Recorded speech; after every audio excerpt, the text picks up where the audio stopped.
जबलपुर में बरगी बांध का जल स्तर 422.76 मीटर पहुंचने के बाद प्रशासन ने जल निकासी बढ़ाने का निर्णय लिया है।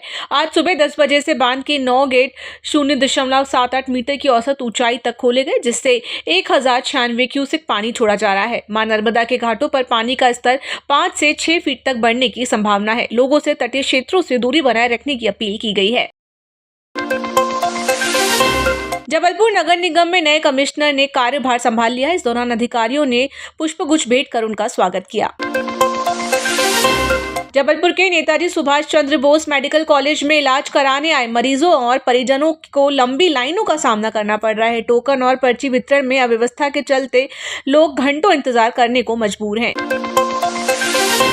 जबलपुर के लक्ष्मी मेमोरियल पब्लिक स्कूल पर बिना पढ़ाई के पूरी साल की फीस वसूलने का आरोप लगा है। अभिभावकों ने बताया कि बच्चों के नाम उनकी अनुमति के बिना मैप पोर्टल पर चढ़ा दिए गए और नाम हटाने के लिए 27,000 रुपए की मांग की जा रही है। परेशान अभिभावक न्याय के लिए कलेक्टर के पास पहुंचे हैं। सर, मेरे बच्चे लक्ष्मीकांत मेमोरियल में पढ़ते थे, सिर्फ 2 महीने स्कूल बस गए हैं, लेकिन वहाँ की मैडम बोल रही है कि हमें पूरी साल की फीस चाहिए है। सर, हम कैसे अफोर्ड कर पाएंगे? कोई हम लोग का बिजनेस नहीं है, ना कोई सरकारी जॉब है, लेकिन वो कह रही नहीं, आपको फीस तो देनी पड़ेगी। हम लोगों ने कहा 2 महीने आए तो 2 महीने की फीस देते मैम आपके लिए। तो कहते क्या सब्जी भाजी बिक रही है क्या जी? स्कूल है, आपको तो पूरी ही फीस देना पड़ेगी। तो सर कैसे दे पाएंगे हम लोग? जितने दिन बच्चे स्कूल गए उतने देने के लिए तैयार हैं हम लोग, लेकिन मानने के लिए तैयार नहीं है। और अभी मेरे बच्चे संस्कार पब्लिक स्कूल में जाते हैं, तो सर वो अभी 5th क्लास के पेपर होने वाले हैं, तिमाही पेपर। तो वो कह रहे पहले आप वहाँ से मैप हटवाइए तब मेरे यहाँ से पेपर देंगे, नहीं तो इसका रोल नंबर जनरेट नहीं होगा। जबलपुर के पाटन क्षेत्र में 6 साल की मासूम पर 2 स्ट्रीट डॉग्स ने हमला कर दिया, जिससे बच्ची गंभीर रूप से घायल हो गई। राहगीरों की मदद से बच्ची को बचाया गया और उसे मेडिकल कॉलेज रेफर किया गया। नगर परिषद अध्यक्ष ने घटना को दुखद बताते हुए जल्द ही स्ट्रीट डॉग्स को पकड़ने का अभियान चलाने की घोषणा की है। विश्व प्रसिद्ध भेड़ाघाट में 5 और 6 अक्टूबर को शरद पूर्णिमा के अवसर पर नर्मदा महोत्सव का आयोजन किया जाएगा। लोक निर्माण मंत्री राकेश सिंह की अध्यक्षता में आयोजित बैठक में तैयारियों की समीक्षा की गई और अधिकारियों को समय पर कार्य पूरा करने के निर्देश दिए गए हैं। मां नर्मदा जी के पावन तट पर भेड़ाघाट में होने जा रहा है, आज उसकी तैयारियों को लेकर एक बैठक हुई है सभी जनप्रतिनिधियों के साथ। सभी ने बड़े महत्वपूर्ण सुझाव उसमें दिए हैं। प्रमुखता से कलाकारों के चयन को लेकर बातचीत आई है, उनके नामों पर बातचीत आई है। संस्कृति विभाग मध्य प्रदेश और संस्कृति विभाग दिल्ली दोनों ही जगह इन पर बातचीत करके कोशिश होगी कि जो बेहतर कलाकार मिलें, और सब एक मत इस विषय पर भी हैं, चूँकि मां नर्मदा जी का पावन तट है तो वहाँ उसी मर्यादा के अनुकूल कलाकारों का चयन और कार्यक्रम होना चाहिए।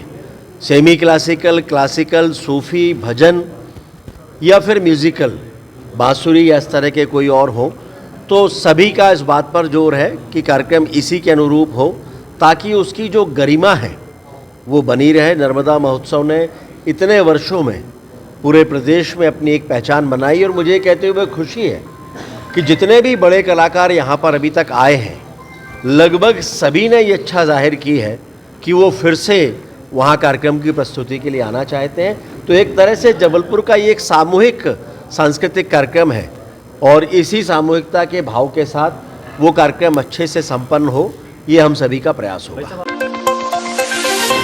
जबलपुर के बरगी क्षेत्र में पुलिस ने मुखबिर की सूचना पर गौवंश से भरा एक कंटेनर पकड़ा है। कंटेनर में 65 बछड़े ठूसे गए थे, जिसमें से 11 मृत पाए गए हैं। पुलिस ने फिल्मी स्टाइल में घेराबंदी कर कार्रवाई की, हालांकि चालक मौके से फरार हो गया। सभी जीवित बछड़ों को सुरक्षित गौशाला पहुंचाया गया।